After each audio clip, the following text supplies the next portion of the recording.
For 30 years it was my job to tell the galaxy how to feel about things, and I was very good at it. And then the human battleship arrived at Senn-Threshold, and I discovered that there are events that cannot be told, that simply happen, too large and too true for any story I knew how to build. And I have spent the years since then trying to tell the one story I was never able to spin, which is the story of the day the galaxy finally understood fear, and learned that it had never understood it before, and that the thing it had always called fear was something much smaller and much more comfortable than the real thing. My name is Castor Venlied. I was, for most of my life, a senior narrative officer of the Orvanic Hegemony, which is a long and dignified title for a propagandist, a maker of official stories, a person whose profession was to take the events of the galaxy and shape them into the versions the hegemony wished its peoples to believe. I am not ashamed of the work, or not only ashamed, it is more complicated than shame. I was good at it because I understood something true about peoples, which is that they do not live in events, they live in the stories told about events, and that whoever controls the story controls the meaning, and that meaning is the only thing anyone has ever truly fought over. I shaped meaning for a living. I told 60,000 worlds how to feel. And then I stood at Senn-Threshold and watched a human battleship do a thing that had no story, that fit no narrative, that I could not shape because it had no handle to shape it by. And in failing to tell that story, I finally understood my own profession, and the galaxy it served, and the smallness of the thing we had all always called fear. Let me tell you what my craft actually was, with a real example, because I want you to understand that I was not a liar in the crude sense, and that the crudeness of the lie is not where its danger lives. Years before Senn-Threshold, the hegemony put down a rising on a world called Methul, a subject world, a people who had decided they no longer wished to be subjects, and who were, in the language of the hegemony, pacified. Many of them died. That was the event. A people asked to be free, and the hegemony killed enough of them that the rest stopped asking. That is what happened, plainly stated. And my job was to make sure that plain statement never reached the 60,000 worlds, not by denying it, which is crude and fails, but by surrounding it, by giving it context, by telling the true facts in an order and a frame that made them mean something other than what they meant. I did not say the Methulans had not died. I said the Methulans had been destabilized by outside agitation. I did not say they had wanted freedom. I said they had been misled into unrest by those who did not have their interests at heart. I did not say the hegemony had killed them. I said the hegemony had restored order at great cost, including the painful loss of life that all instability brings. Every word true, or true enough, and the whole of it a lie so complete that the peoples who read my account came away feeling sympathy for the hegemony, which had been forced, reluctantly, to bear the painful burden of restoring order to an ungrateful world. That is what I did. That is the craft, not the invention of falsehoods. Any fool can invent a falsehood, and falsehoods are fragile. They break on contact with a single witness. The real craft, the dangerous craft, the craft I had spent 30 years perfecting, was the framing of truths, the arrangement of real facts into a shape that served power, the telling of the strong story in a voice so reasonable, so balanced, so apparently fair, that the listener never noticed they were being handed a conclusion rather than invited to reach one. I was the best in the hegemony at it. And the reason I was the best was that I believed it, mostly. That is the part I have the hardest time confessing. I was not a cynic mouthing words I knew to be false. I had told the strong story for so long that I had come to live inside it, to believe that the hegemony's takings really were regrettable necessities, that power really did work the way my stories said it worked, that the Methulans really had brought their pacification on themselves by the foolishness of wanting a thing they did not have the strength to hold. I believed the oldest story. That is why I could tell it so well. You cannot sell a story you do not believe.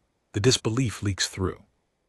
I believed, and so I sold, and the 60,000 worlds bought, and the machinery turned, and I slept well, because the man who frames the killing as a regrettable necessity sleeps far better than the man who did the killing, having taken all the comfort of the deed and none of the blood. Let me explain the situation at Senn-Threshold, because the situation is the whole of why the human action was unspinnable, and you have to understand the trap the galaxy was in to understand why the way out of it terrified everyone. Senn-Threshold was a waystation world, a minor, neutral, unaligned world that sat at a crossing of trade lanes, valuable only for its position, home to a small and unremarkable people called the Dina who had survived for centuries by being useful to everyone and threatening to no one, by being the keepers of a crossroads that all the great powers needed and none of them wished to fight over. It was a careful, precarious existence, the existence of the small among the large, and the Dina had managed it with great skill for a very long time, until the day the Orvanic Hegemony, my hegemony, the power I made stories for, decided that the crossroads was too valuable to leave in neutral hands, and moved to take it. I had been to Senn-Threshold once before, years earlier passing through, and I want to tell you what the Dina were like, because it makes what nearly happened to them worse, and what did happen to them more astonishing. They were a modest people. Their world was not beautiful, it was functional, a working crossroads, all docks and way stations, and the patient infrastructure of a people who made their living serving the traffic of greater powers. But they had a quality I noticed even on that first brief visit, and did not have a word for until much later, which was a kind of earned humility, the humility of a people who have survived a long time by never overreaching, by understanding exactly what they were and were not, by being scrupulously fair to everyone because fairness was the only protection available to a people too weak to protect themselves any other way. The Dina cheated no one. They favored no power. They kept the crossroads open and honest for everyone, charged fair tolls, settled disputes even-handedly, and asked in return only to be left alone, to keep their small, honest world in the gap between the giants. It was a good way to live, and a precarious one, and they knew exactly how precarious it was, and they lived with that knowledge the way the small always live with it, quietly, without complaint, making themselves so useful and so unthreatening that no giant would ever quite find a reason to crush them. And then the hegemony found a reason, because the hegemony wanted the crossroads, and when a great power wants a thing, the reason is the easiest part to arrange. I arranged part of it. I will tell you how the grievance was manufactured, because the manufacturing is my profession and you should see it work.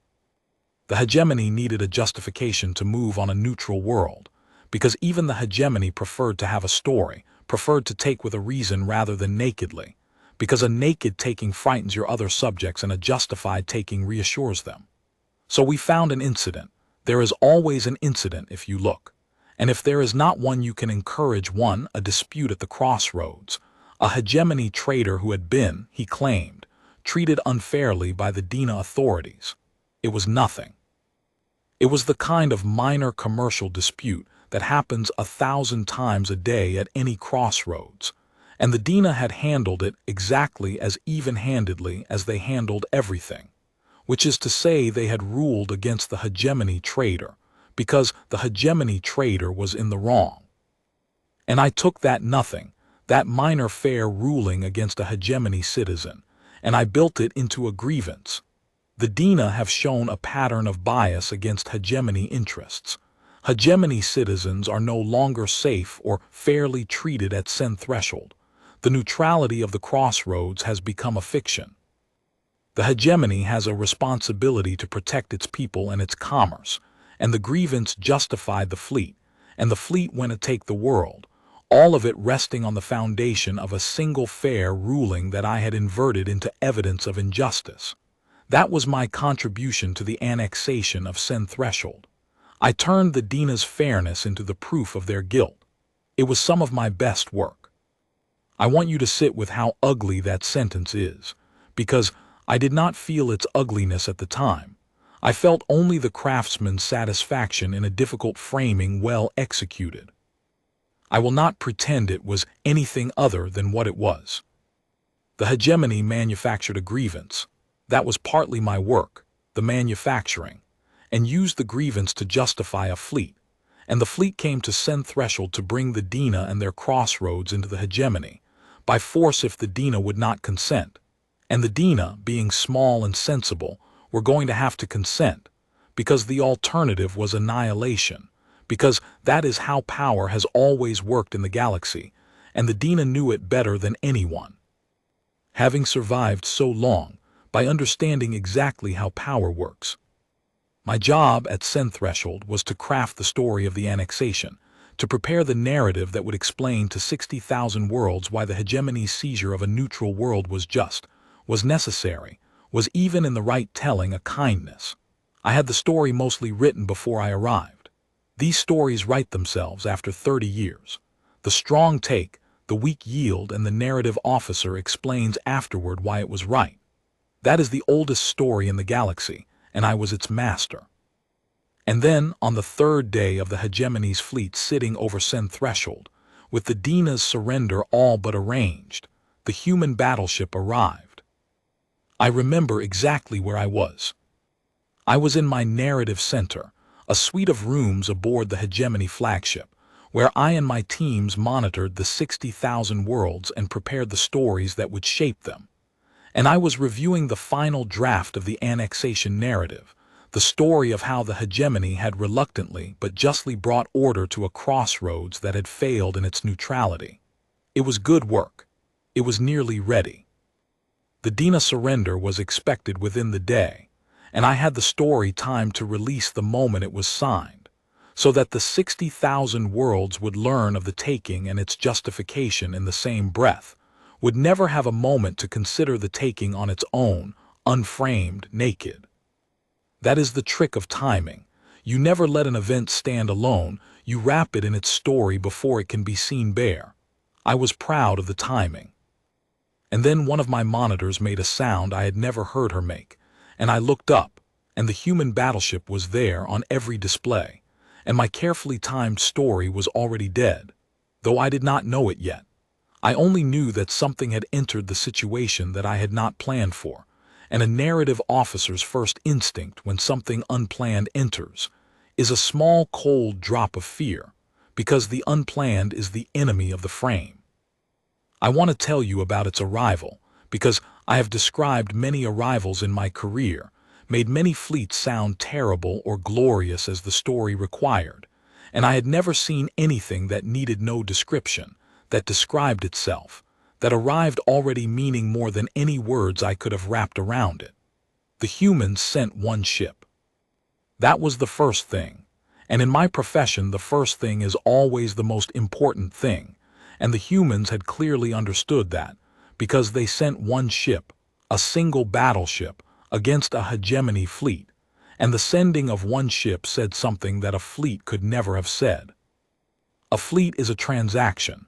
A fleet says we have brought enough force to win, let us negotiate from strength.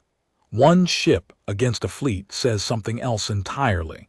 It says we do not regard your fleet as a relevant quantity. It says we have not come to negotiate.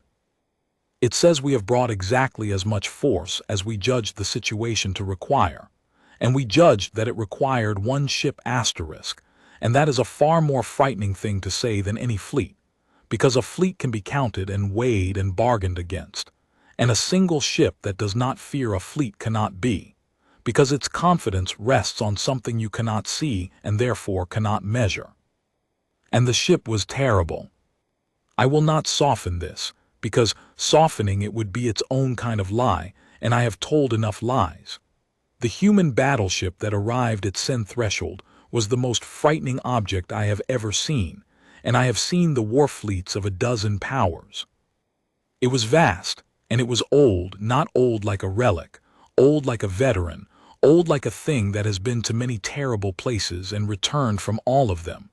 And it arrived with a kind of quiet that was worse than any threat display, because the war fleets of the galaxy announced themselves, broadcast their power, posture and signal and demonstrate, and the human ship did none of that.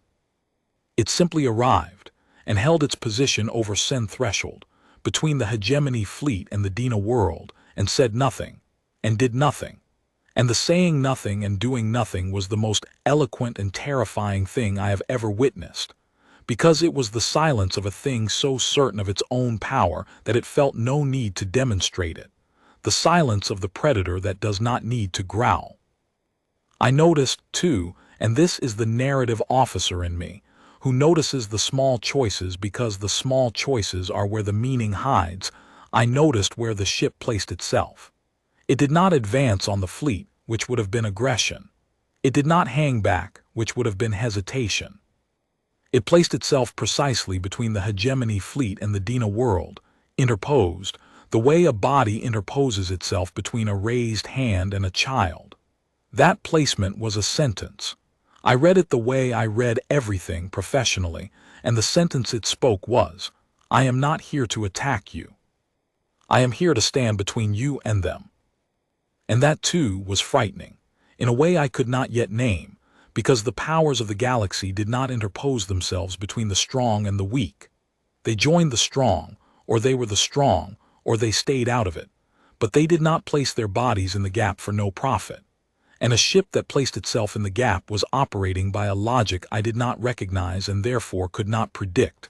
And the unpredictable to a narrative officer is the most frightening thing there is. The Hegemony fleet, I should tell you, did not fire. That surprised me at the time. The Hegemony had brought a fleet to take a world, and a single ship had interposed itself. And the obvious thing, the thing my Hegemony's pride demanded, was to destroy the intruder and proceed with the annexation. And the fleet did not do it. The fleet sat and did not fire, and I understood, watching, that the fleet's commander had looked at the single human battleship and made the same calculation I was making, the calculation everyone at Senn-Threshold was making, which was, that ship is not afraid of us, and a thing that is not afraid of a fleet knows something we do not, and until we know what it knows, we do not fire. The galaxy's powers did not become powers by being reckless. They became powers by being very, very good at calculating who could hurt whom, and every instinct of that calculation, looking at the human ship, said, "Wait, do not provoke the thing that should be afraid and is not." So we waited. The whole of Senn-Threshold waited, the Hegemony fleet, the Dina world, and me, the narrative officer who had arrived with the annexation story already written, and was now watching a variable enter the situation that my story had no place for. And I remember thinking in those first hours with a professional's confidence, whatever the humans want, I can spin it. Whatever they demand as the price of their intervention, I can build the story around it. They have come for something. Everyone always comes for something. And the moment I know what they want, I will know what story to tell. I even began drafting in those waiting hours. That is how certain I was. I sat in my narrative center with the human battleship silent on every display, and I began preparing the possible stories, the way a craftsman lays out his tools before he knows exactly which the job will need, because I was sure the job would need one of them. If the humans wanted the crossroads for themselves, I had a story. One imperial power displaces another, and the Dina merely exchange masters, and the Hegemony, the gracious loser, withdraws with dignity. If the humans wanted to install themselves as the Dina's protectors, I had a story. The humans reveal their true ambition, a protectorate, a foothold in our region, and the galaxy must now reckon with human expansion. If the humans wanted tribute, recognition, a treaty, a concession, for every want, I had a frame ready, because in 30 years I had built a frame for every want a power could have, and a power's wants are not infinite. They fall into a small number of familiar categories, and I knew all the categories, and I had a story waiting in each one. I was not worried. I am ashamed to say, almost looking forward to it, the way a master craftsman looks forward to a worthy commission. The humans were clearly formidable. Framing a formidable power's demand was the kind of challenge I relished. I waited for them to want something, with my tools laid out, confident that whatever it was, I would have it wrapped in its story before the 60,000 worlds could see it bare. That was the assumption that broke. That was the thing the human battleship was about to take from me, and from the whole galaxy, the deepest assumption of our entire civilization, so deep none of us had ever questioned it, that a power that arrives for something. That force is always in service of a want. That the question to ask of any strength is what does it want? Because everything wants something, and wanting is the handle by which the strong are gripped and bargained with and managed and, eventually, understood. I had built my entire profession on that assumption, though I had never once stated it to myself, because the deepest assumptions are the ones you never state. Every story I had ever told rested on it. The strong take because they want, the weak yield because they cannot stop the taking, and the narrative officer explains the want as a necessity. Want was the engine of every story in my whole craft. A story needs a motive the way a body needs a heart. You cannot build a narrative around a power without knowing what it wants, because the wanting is the thread you follow, the thing that makes the actions cohere into a tale. I had laid out my tools, every one of them, and every one of them was a tool for framing a want, and I did not yet understand that I was about to face the one thing my entire toolkit could not touch. Not a want I could not frame, but the absence of a want, a power that had arrived for nothing, and that the absence would do to my craft what no enemy and no rival narrative had ever done, which was to leave me holding a complete set of tools that had suddenly, all at once, nothing to grip. The humans were about to arrive for nothing, and the galaxy was about to learn that it had no idea at all, how to be afraid of that. The humans broke their silence on the fourth day, and the way they broke it was the first thing that did not fit my story, and it was small, and it was the beginning of the end of my profession. They did not issue a demand. They did not open negotiations. They did not state terms. The human battleship, after a day of silence over Senn-Threshold, sent a single transmission, broadcast openly so that the Hegemony fleet and the Dina world and every listening party heard it at once, and the transmission was not addressed to the Hegemony, was not addressed to anyone in the language of power. It was addressed to the Dina, to the small, unremarkable people whose world was about to be taken, and it asked them a question. One question, the same way the galaxy would later learn humans seemed always to arrive with a single question rather than a single demand. The human battleship asked the Dina, "Do you want to remain free? You only have to say, we are not here to make you do anything. We are here to ask what you want and then to make sure you get to have it. So tell us. Do you want this world to remain yours?" I remember the silence after that transmission, because it was a different silence than the one before. The silence before had been the silence of calculation, everyone weighing the human ship. This was the silence of incomprehension. Because the question made no sense, in the grammar of galactic power. You do not ask the small and weak what they want. The wants of the small and weak are irrelevant. That is what it means to be small and weak. The whole architecture of the galaxy rested on the understanding that wants were a function of power, that the powerful got what they wanted and the powerless got what they were given. And here was the most powerful object anyone had ever seen, asking the most powerless people at Senn-Threshold what they wanted, as though their want were the deciding factor, as though a people's desire to be free were a thing that could simply be honored because they desired it. It broke the grammar. I sat in my narrative center with my teams around me, and I watched 60,000 worlds receive that transmission and not know how to feel about it. And for the first time in 30 years, I did not know how to tell them. The Dina answered. Of course they answered.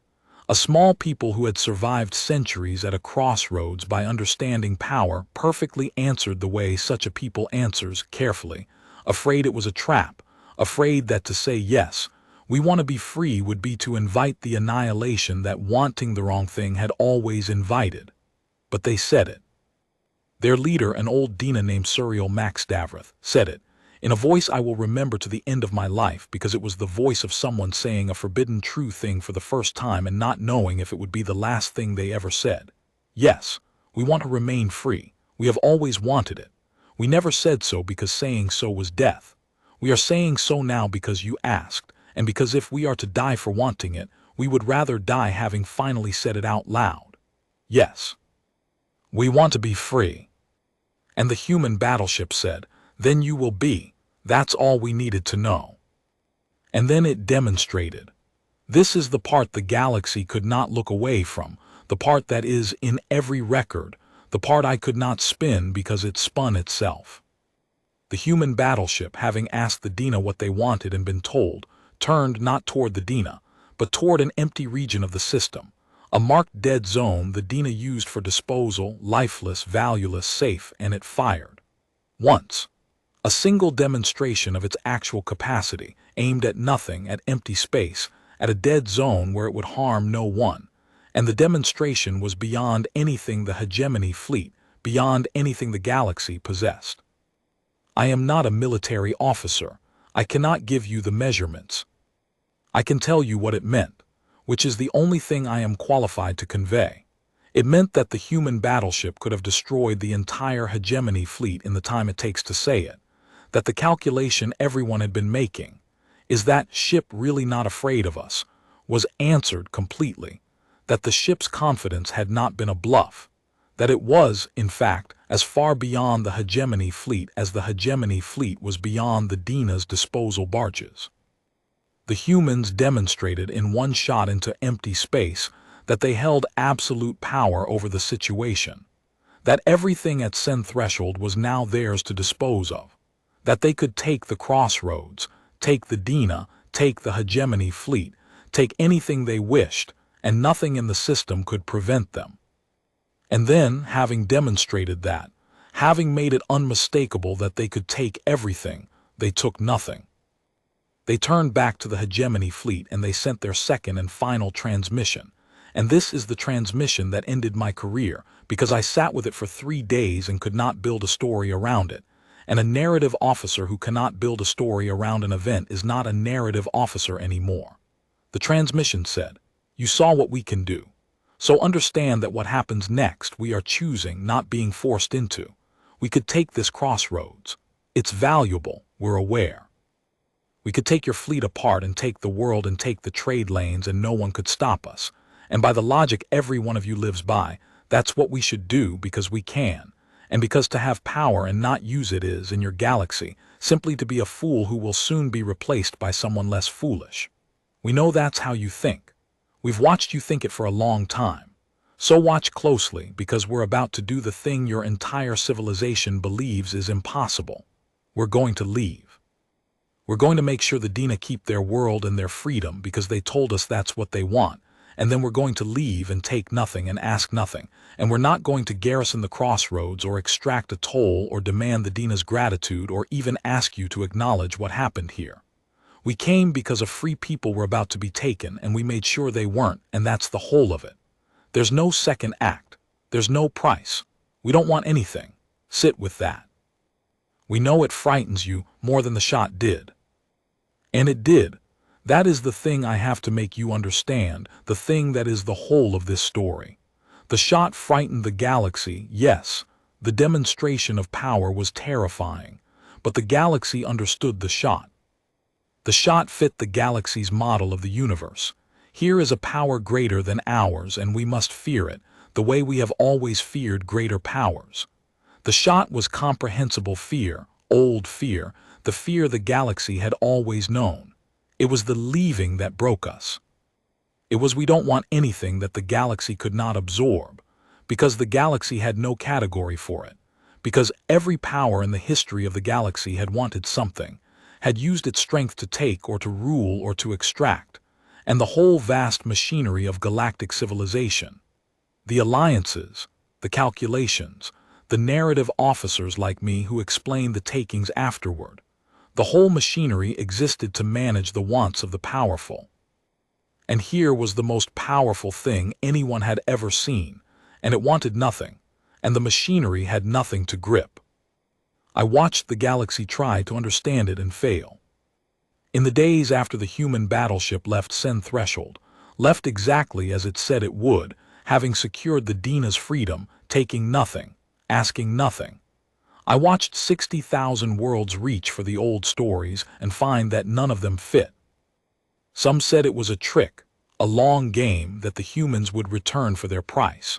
But the humans did not return, and the longer they did not return, the more frightening their not returning became, because a price deferred is still a price, still comprehensible, but a price that never comes is something else, something that means the humans had told the truth, that they really had wanted nothing, and that was the unbearable possibility. Some said it was weakness disguised as strength, that a power that does not take is a power that does not dare. But they had seen the shot, they knew it was not weakness, and so that story died too. Some said it was a kind of arrogance, a way of humiliating the hegemony by sparing it. And that was closer, but it was not arrogance.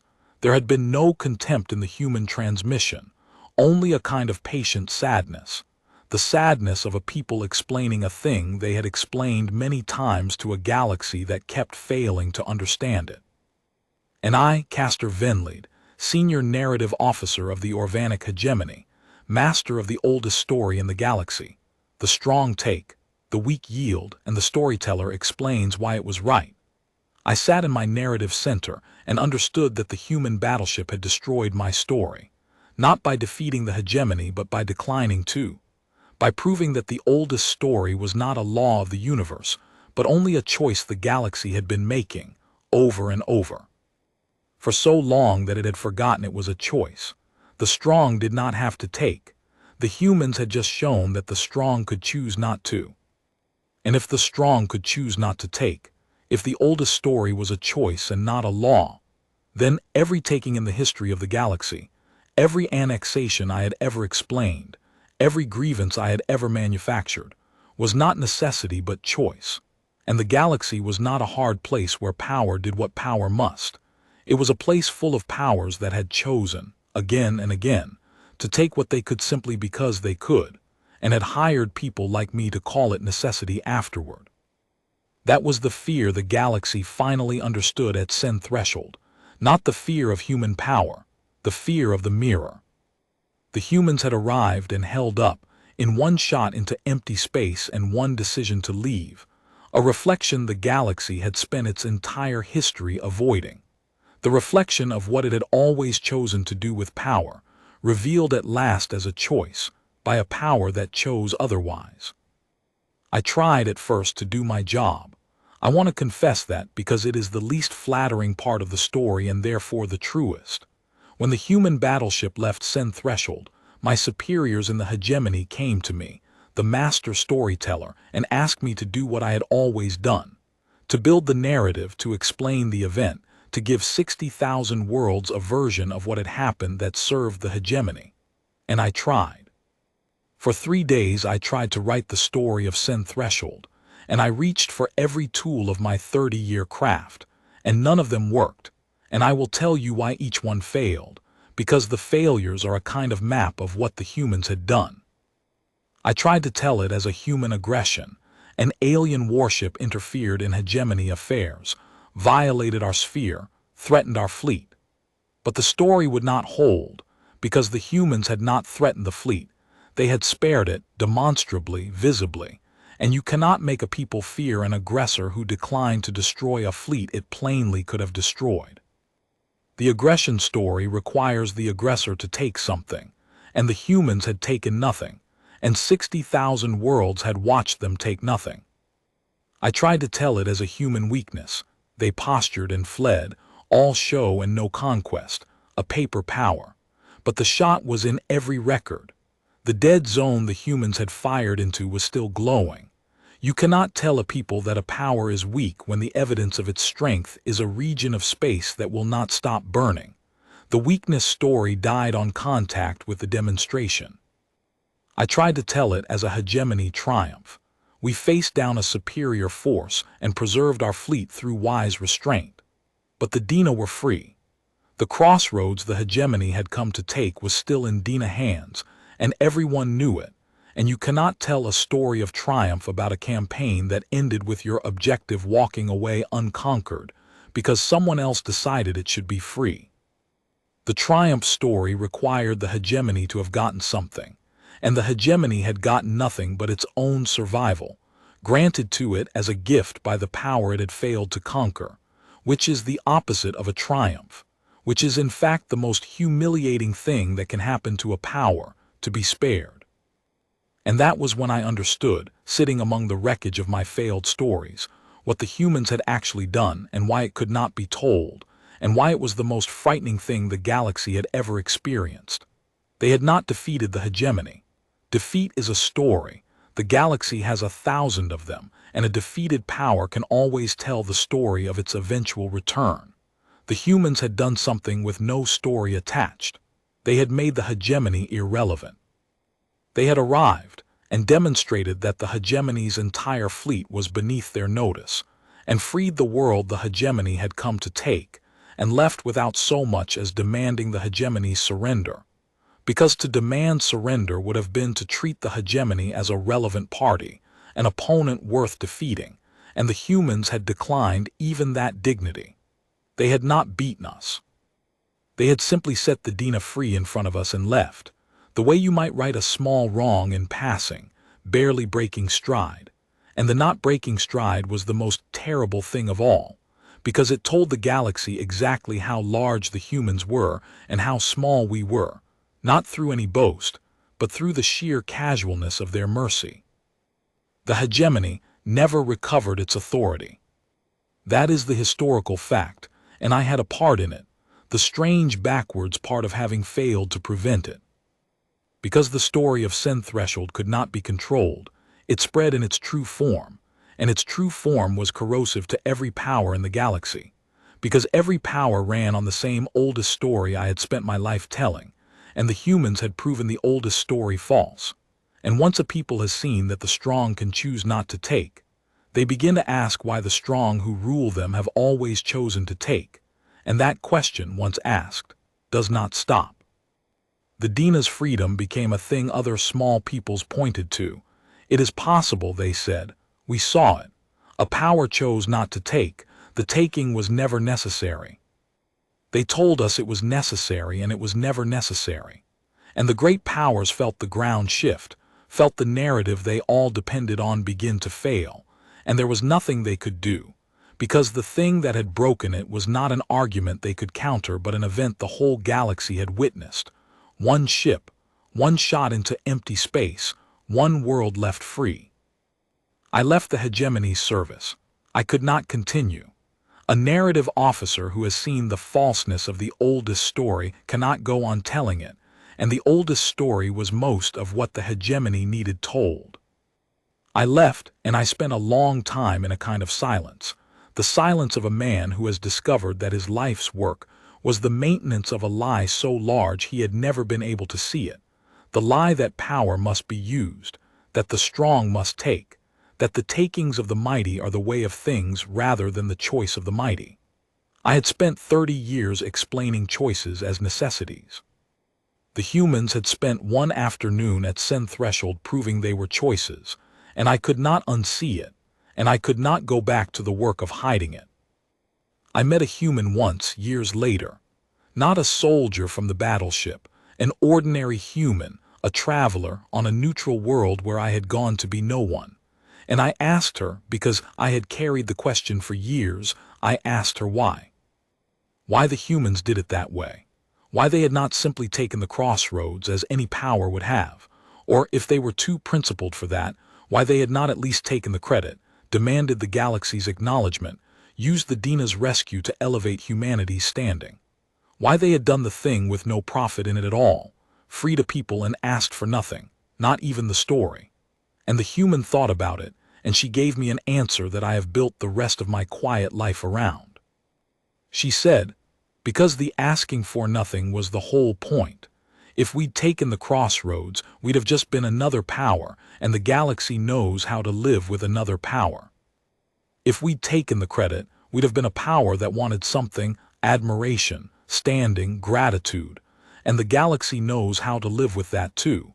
It would have just added us to its calculations, figured out our price, managed us like it manages everyone. The only way to actually change anything, The only way to make the galaxy asterisk understand was to want nothing. Because a power that wants nothing can't be managed, can't be bought, can't be predicted, can't be fit into the old story. We didn't free the Dina to rule the galaxy or to be loved by it. We freed them to break the story, to put one fact into the galaxy that the old story couldn't absorb, that the strong can choose not to take and can do it for free and walk away. We knew it would frighten everyone. That was fine. We wanted them frightened, not of us, of the thing we showed them, of the mirror, because a galaxy that's finally afraid of its own choices is a galaxy that might, eventually, start making different ones. That's the only fear worth teaching, not fear of the strong, fear of what you've been doing with strength all along, now that you've seen it didn't have to be that way. I have thought about that answer for the rest of my life. The only fear worth teaching. I had spent 30 years teaching the other kind, the comfortable kind, the fear of the strong that keeps the weak in their place and makes the takings of the mighty seem like weather, like necessity, like a thing no one chose. And the humans had come to Senn-Threshold and taught the galaxy the only fear that has ever changed anything, which is not the fear of power but the fear of the mirror, the terror of seeing that the cruelty you had always called necessity was a choice the whole time, and that someone, when the moment came, chose otherwise for free and walked away, and left you standing in front of the reflection with nothing to say. Humanity's battleship arrived at Senn-Threshold, and the galaxy finally understood fear. But not the fear the galaxy expected, not the fear of the ship's terrible guns, though the guns were terrible. The galaxy understood, for the first time in its long history of comfortable fear, the only fear that matters, the fear that comes when someone shows you, beyond any argument, that the thing you always called necessary was a choice, and that you have been choosing wrong on purpose for a very long time and calling it the way of things. I made stories for a living. I told 60,000 worlds how to feel. And the one true thing I have to tell, the thing I could never spin and have spent my life since simply trying to say plainly, is this. The most frightening thing in the galaxy is not a battleship. It is a battleship that could take everything and asks for nothing, and leaves a small people free behind it, and lets the silence afterward ask the question that no power had ever wanted asked. Why did the rest of you always take when you didn't have to? The humans never answered that question for us. They just made it impossible, ever again, not to hear it.